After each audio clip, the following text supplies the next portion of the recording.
Good morning. Well, this is different.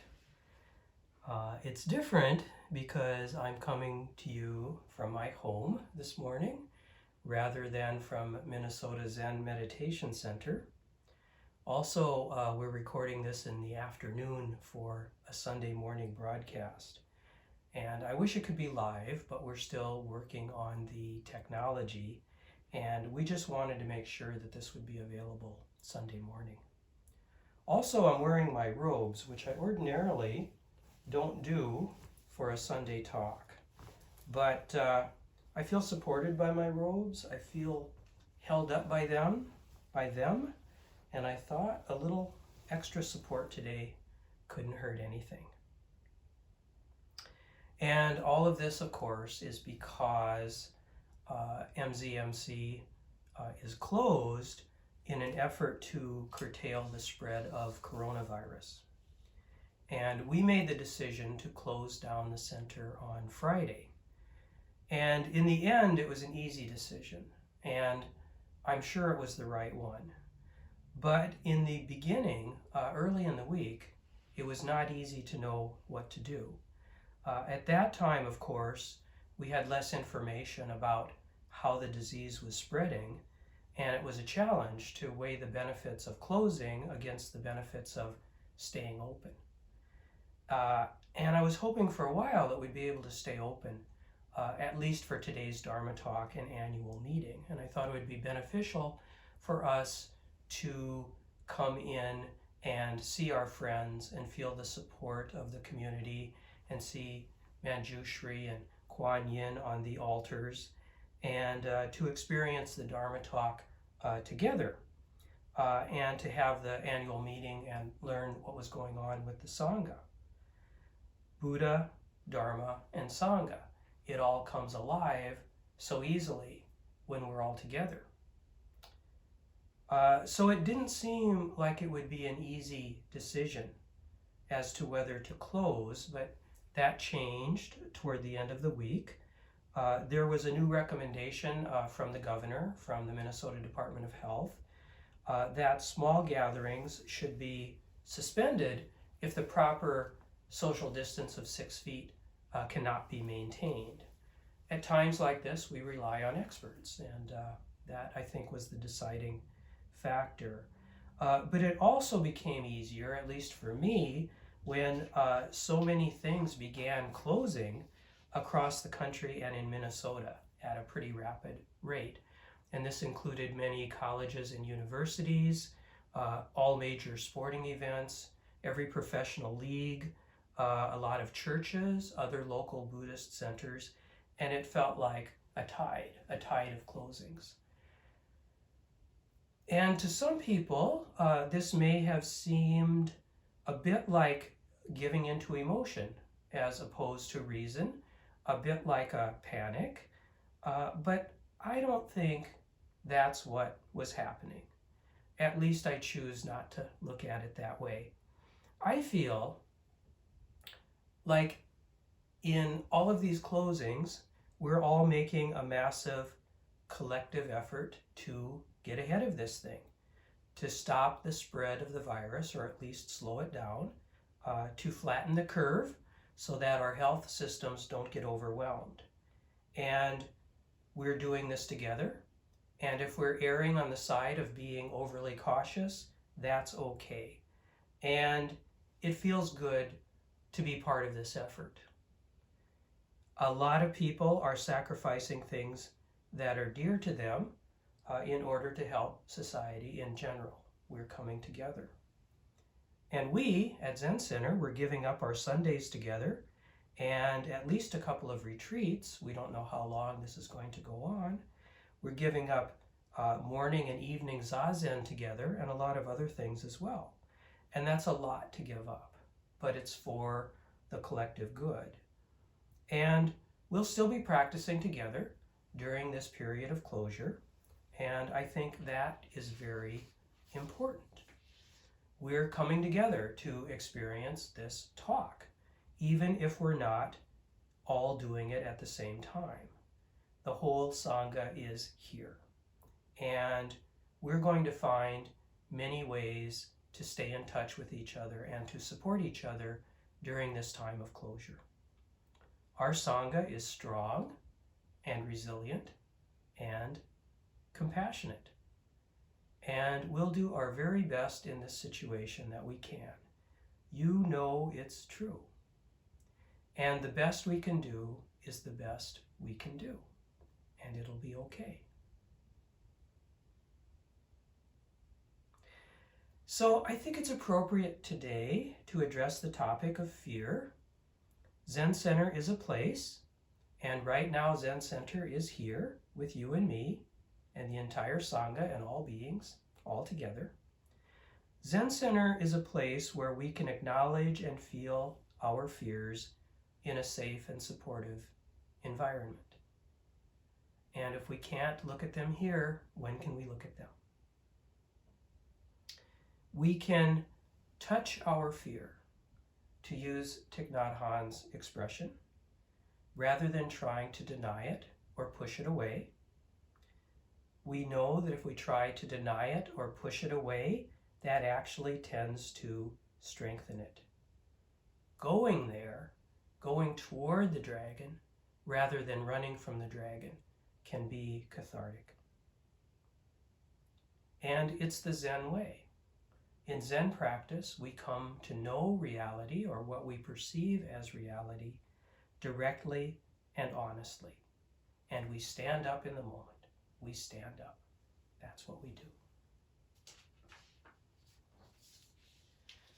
So yeah, fear. I want to acknowledge it. I feel a little out of touch with people. I've been at home mostly since Thursday. I've been talking to folks on the phone and sending emails and working on this decision to shut down, and then the decisions about how to make it all work. So I'm talking to lots of Zen Center people, but mostly we're talking about the practical things, and we haven't talked so much about the emotional impact. But I know that's important. I know that's a concern. I know that's something we need to connect with each other about. And so I'm happy to talk about the emotional impact, not only in this talk, but with individuals. And if you would like to meet with me in the coming days or weeks, I'd be happy to do so. And I'm sure that's true of the other teachers at Zen Center as well. As for meetings with me, we'll probably do it by FaceTime or Skype or the phone, but we'll do it. And I will go into it with you, and I will stick with you, and I will do anything I can to support you. So I've been hearing from other folks who've gone to the grocery store, which I actually haven't done for a while, that they can feel kind of this collective fear when they're out there, maybe a little bit of desperation. I haven't felt so much fear personally, and I think the biggest reason for that is that I've been so busy looking after Sangha matters and thinking, how can we deal with this collectively? So there hasn't been too much time to worry, and I'm grateful for that. But it does come to me, this feeling, especially when I meditate. It comes to me as a feeling, and I welcome it when it does, because I need to deal with it, I need to know it. And it comes to me in my thoughts too, and I think it over, and that's appropriate as long as I don't get obsessive about it. It's very important to connect with these thoughts. I think, I could catch this virus myself. I'm over 60, so I'm considered vulnerable. My wife could get it, friends, family, Sangha members. Some of them very vulnerable health-wise are also facing this. And that's a fact. And there are the effects on our society to consider. We don't know how long it's going to last, how many people will be affected. And I'm really hopeful that we are going to succeed in flattening the curve, and it won't be so bad. But I just don't know. None of us can know. So there it is. There's all of that. And underlying it all, I think, is the fear of death. And I'm sorry to say that so starkly, but it's there. And we don't come to Zen Center, our spiritual home, to be distracted. We come to face the deepest truths. As in, hello, dragon, how you doing? I've come to see you. And I brought my friends this morning. And I'm going to stay for a little while. But I'm not staying all day, okay? I'll stay a little while, we'll talk, but then I've got things to do. So I'd be remiss here if I didn't mention the deepest thing, which is that the Buddha taught, and our practice teaches us, that there is suffering, that suffering is caused by desire, and that we can end our suffering by ending desire. In the Abhaya Sutta, Shakyamuni Buddha said, "And who is the person who, subject to death, is not afraid or in terror of death? There is the case of the person who has abandoned passion, desire, fondness, thirst, fever, and craving for sensuality. Then this person comes down with a serious disease. As he or she comes down with a serious disease, the thought does not occur, oh, those beloved sensual pleasures will be taken from me and I will be taken from them. This person does not grieve, is not tormented, does not weep, beat their breast, or grow delirious. This is a person who, subject to death, is not afraid or in terror of death." Okay, easy to say, maybe not so hard to practice. I don't expect that we're all so advanced that we have conquered the fear of death, or that we're past caring about the sensual pleasures of this world. But we can know that the Buddha is pointing to a deep truth here that we all have access to. We can know that existing simultaneously with this fear of death that we all share, there is also a kind of fearlessness, because we know that on the very deepest level, everything is going to be okay. Because everything is interconnected. We are not separate from anything else. And in the end, we just give up this illusion of separateness. And we simply return to that interconnectedness. As we say during the eye-closing ceremony, we're releasing the Buddha essence to return to its source. To put it another way, and thanks to Lee Kane for these quotes, an article in Buddha Weekly, Thich Nhat Hanh says, "But a cloud can't be born. It has come from the water in the rivers and oceans, and dust and heat of the sun have helped create it. A cloud can never die. It can only become rain or snow. A piece of paper can't be born. It's made of trees, the sun, the cloud, the logger, and the worker in the paper factory. When we burn a piece of paper, the paper is transformed into heat, ash, and smoke. It cannot be reduced to nothingness. Birth and death are notions that cannot be applied to reality. A cloud cannot die because a cloud never had an independent existence in the first place. It thinks it does, but on a deep level, it knows it doesn't. And it's okay with being non-separate, ultimately, from all that is. So there's that. There's that very deep view of life and death. But I'm going to also talk about 3 other ways of dealing with fear. And they're all grounded in our practice. And if you're an experienced Zen student, these will all sound familiar with you, or to you. These will sound familiar to you. But I think it's good to go over them again in this new context. And the 3 things are self-awareness, mindfulness, and interconnectedness. So, self-awareness to begin. It's a huge part of our practice. It's a basic expectation of a Zen student and a Zen teacher that they will be self-aware. One cannot do this practice in an authentic way without becoming more self-aware. In sitting Zazen, we quiet the mind, and once we quiet the mind, we begin to see how the mind works. And when we see how the mind works, we see how we have some control over that, and we can make some choices, and we don't need to be carried away by things that we don't really understand. If we can see our tendency to get carried away, then we won't get carried away so easily.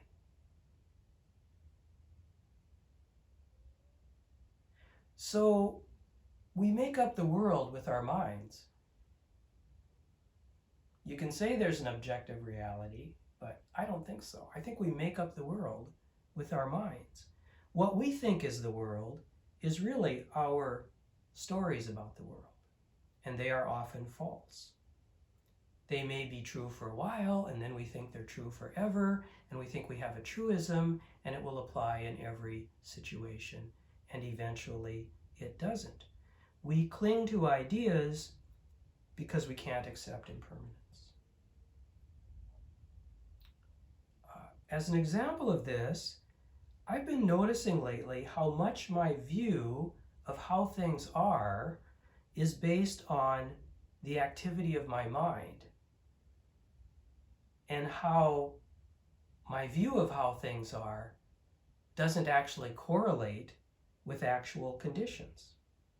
And this is very important to see how we can consistently get things wrong. My perception of whether things are good or bad or beneficial or not beneficial are really fickle, and my perceptions are easily altered and changed. And I'll give you an example. Say I'm at Zen Center during the day. It's still open in this story. And I'm doing my work, and things are going really well. But then a few difficult things happen in a row. Say somebody complains to me about something I've done. It happens. And then say I realize I'm close to missing a deadline for some event, and I'm really going to have to scramble here. And maybe the publicity won't be very good because I made a mistake. And then I find out there's a new financial challenge. The sewer is giving us problems again. And then I meet with someone, a student who's having a really hard time, and it doesn't seem like the practice is really helping, and that's really frustrating. That's 4 bad things that happened, and I've noticed how easy it is when 2 or 3 or 4 bad things happen in a row for me to make a conclusion that skews my view of reality. It seems like, wow, things are going badly all around. It seems like a trend. It seems like things are going bad. And that's when the fundamental error occurs. I conclude, maybe wordlessly, but it's kind of there in my underlying mood, that these 4 things are somehow linked, and that there's some underlying thing that has changed, and the tide of the universe is moving against me. Things have gone bad. Zen or Zen Center even has gone bad. But then the opposite can also happen. Maybe one day I'm at Zen Center and somebody tells me I did something really well. It was just right. It was just what the Sangha needed. And I learn about a way to actually save some money. Hey, here's someone in the Sangha who has volunteered to fix something. And I have a dokusan and somebody tells me Zen practice is transforming my life. And then in the evening we have an event, and we get to that place where the whole room feels it, where we're all sitting together in the face of this glorious not knowing this glorious mystery, and we're all connected, and it is wonderment, and time stops. And these are 4 other things, and they're just magic. And the opposite thing happens. I conclude things have fundamentally changed. There's an underlying thing here that's working in our favor. There's a trend. Zen and Zen Center are magic. It's all perfect. It's unstoppable. It's probably going to be like this from now on. It's so unstoppable. And again, of course, there's that fundamental error. In fact, most likely the trajectory of things at Zen Center hasn't really changed. Sometimes there really are underlying trends that cause several things to happen in a row. But usually, when it comes to my day-to-day moods and the coming and going of fear and panic, the underlying trends that I see are an illusion. Probably there's a mix of things going on, as there usually is, but due to the way that random distribution works, the good things sometimes bunch up together and the bad things sometimes bunch up together. And if I examine it closely, I see that I'm just making sweeping conclusions based on a small sample of events. And the same thing can happen with our reactions to coronavirus. Now, I know that there really are trends here, and I know that the situation is worsening right now, and I'm not saying that that's an illusion, but I am saying that the kind of misperception I've identified can skew our perceptions, leading us to believe that things are worse than they are, and leading us to fear and panic. A few intense things happen in a row, and we're like, whoa, it's all going away. The thing has fundamentally changed. No, I don't think so. I don't think so. Examine that carefully. Can you feel it starting to come in? Can you feel the fear starting to come in? We're losing our rationality and giving into fear and that kind of more base survival instinct. And there have been certain times lately when things have seemed to accelerate, and I can feel a little bit that fear and panic wanting to kick in. There was that one day when I realized I was at Zen Center and I realized we were running low on hand sanitizer. And I couldn't go out and get some, but someone else offered to do that. And there was a run on hand sanitizer that day. She went to 7 places, and finally, in the camping department of a hardware store by the grills, she found 3 cans of foam hand sanitizer. She also got the supplies so we can make our own. And it remains true that washing your hands is even better than using hand sanitizer. Hand sanitizer is really for those times when you aren't able to wash your hands. So it's all going to be okay. But the point is, on that particular day, it seemed like there was this kind of panic going on. At some point, we let our perception and our way of making up stories take over. It's perfectly rational to say that hand sanitizer is important, and I'm going to go out and get some, and I'm going to make a great effort to do that. But it's going a little far when we think that is the thing that's going to keep us from disaster. That's what we call attachment. That's what gives the thing, the bottle of hand sanitizer, much more importance than it really has. It can't save you. This is your desire that is causing you to suffer. Pull back a little bit.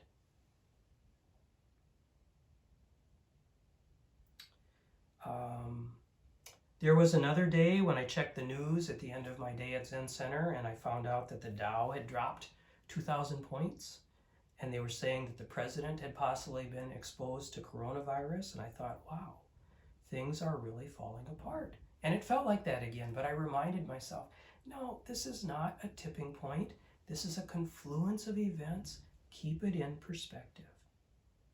And it can go the other way too. There was that day when I sent out an email to the priests and a few other folks, and I listed a large number of tasks related to coronavirus preparation that needed to be done. And the response was fantastic. People really jumped in. People have been working really hard and really selflessly. And on that day, I started going a little bit the other way. I started thinking, everything is fine. We've got this thing licked. With a crew like this, we can't lose. But no, that's not right either. Things are what they are. They're not the last 4 things that happened. We must keep things in perspective. We must practice self-awareness and see when it is that we're allowing our stories to take over, when we're allowing our minds to jump to conclusions, when we're taking a leap based on emotion, or we're taking a leap based on a very small sample of recent events. Again, sometimes there really are trends, and it's not our perception that is at fault. Things are getting worse in the US right now with respect to this virus, but let's not make them worse than they are. They are getting better in other places. The point is that we want to see things just as they are. We want to see no more and no less than what is really going on. And it's possible to do that. And if we can stay in that zone where we're governed by our observations and not by our fears or our emotions or our tendency to jump to conclusions, we'll be much more calm and effective. And that will benefit us, and it will benefit the people around us. We'll gauge the proper response, and we'll know that we're doing what we can do. We can't do any more. And there it is. So remain calm and carry on. Remember the Buddha's lack of fear as he faced the charging elephant. I think it was his cousin Devadatta, who repeatedly tried to kill him, who unleashed the elephant. And this elephant, this mad elephant, came charging at the Buddha, and everybody else ran away. And the Buddha stood there, and he was calm. And he stopped the raging elephant. The elephant stopped. The elephant bent down on his knees. The Buddha embraced him, I think. Now, I don't know if this story is really true, but it's a beautiful story of calm in the midst of great difficulty. And this is really possible.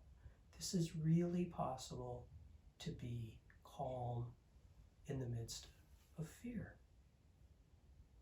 And we can get there by practicing these self-awareness techniques. I would very much encourage you to continue your meditation and even increase your meditation during this time when MZMC is closed. You can still sit at home. You can still go out and sit by the lake. And the more you sit, the more likely you'll be self-aware. I can't tell you the number of times I've had a busy day and I've sat down in Zazen, and with about 1 minute, I realize, whoa, there's this big thing there. There's this big emotional thing there that I was not even aware of. And I'll bet that thing has been dragging me around all day and making me do things, and I wasn't even aware that it was because of the emotion. Well, I need to spend some time here. I need to feel that emotion, not think about it, not ruminate about it, but think about it. Think about it. Find it in my body. Go toward it. What is this thing? So self-awareness. Self-awareness. We can do this, and it's liberating. because it helps us to do just what we need to do. And the second thing that I'd like to talk about is mindfulness. And I'm going to talk about that in two ways. First, mindfulness is a technique that will help to keep you grounded, prevent you from getting carried away. No matter how you're feeling, no matter how fast things seem to be moving, you can always come back to the present activity right here, get right up close to it if you have to, and come back to the present, interrupt these cycles of mental activity when they're no longer helpful to you. So, for example, there is washing your hands. We're told to do that often and to do it very carefully. And this is a wonderful mindfulness activity. We can really pay attention to it. Just be totally present with washing our hands, and it's going to help our well-being in a really deep sense. There is the activity of cleaning and wiping down surfaces, which is a wonderful mindfulness activity. There are our social interactions, keeping a distance from one another. That's just, I've heard so much about that these past few days. If you've done a retreat, you may have noticed how, a ways into the retreat, you start becoming very aware of the physical movements of people in that interior space, and they're aware of you. And you very naturally and easily anticipate their movements because you see them, and you may step out of the way. And there are often these just smooth, beautiful little interactions. And we can bring that same kind of awareness to our social interactions so as to keep a respectful distance.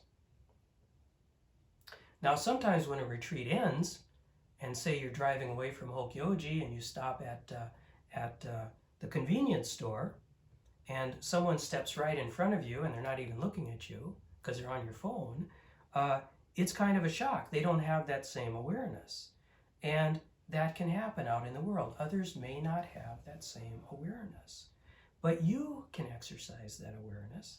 That's your gift. And some people will notice. Carry yourself with mindfulness and dignity now more than ever. We need that. We need that now. And finally, at least when you see your Zen friends, I encourage you to bow rather than shaking hands or hugging. That's a great part of our tradition, and it's something I love to do anyway. The second way I'd like to talk about mindfulness, and I've referred to it a little bit already, is mindfulness of emotions.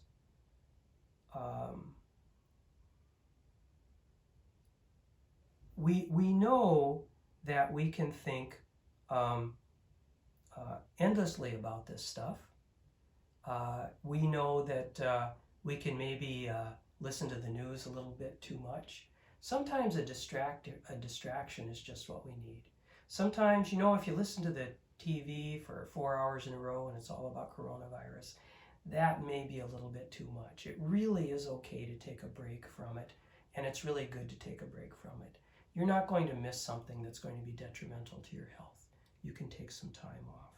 So it is perfectly appropriate sometimes to seek a distraction.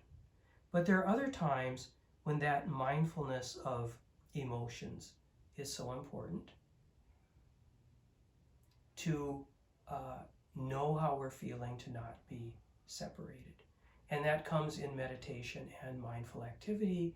And as I said before, finding it in your body. Oh, there's that thing. I feel that. I feel that. I'm going to spend a little bit of time just feeling that. And it's probably painful. It's probably fear. But if you can spend your time feeling the emotion as opposed to thinking about it and making up stories about it, it can be cathartic. It can be cathartic to go there. I think we engage in all that thinking sometimes in order not to fear the emotions. So we go toward them. We approach the dragon when we're ready and when it's time.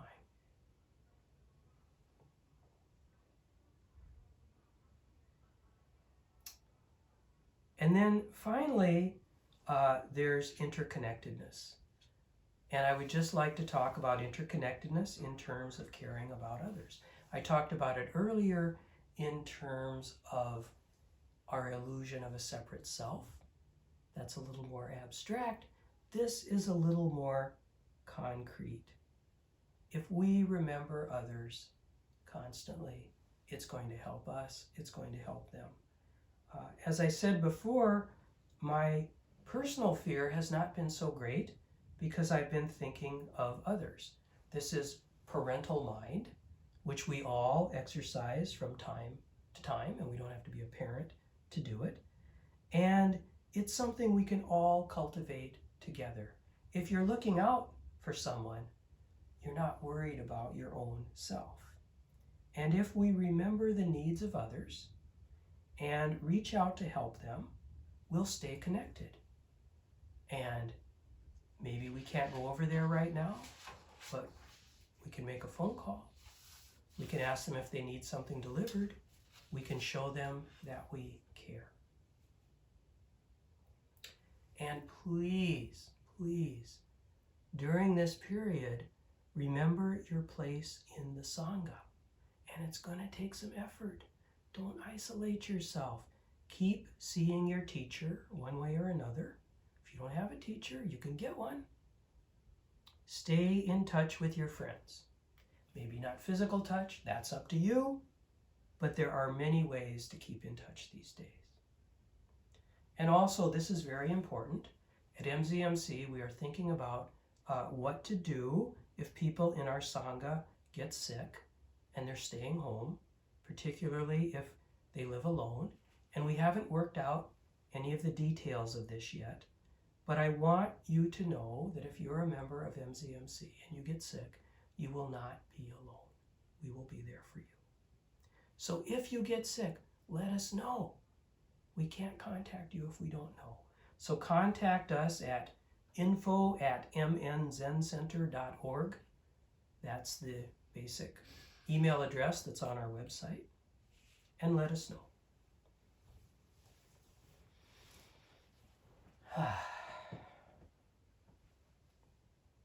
So today, this is what we have. We have what's been going on, and we have our ability to respond to it in exactly the appropriate way. And we have each other. And it will be okay. It will be okay. So now, please join me, if you know the words, for our closing chant. Beings are numberless, vowing to free them. Delusions are inexhaustible, vowing to extinguish them. Dharma gates are boundless, vowing to enter them. Buddha's way is unsurpassable, vowing to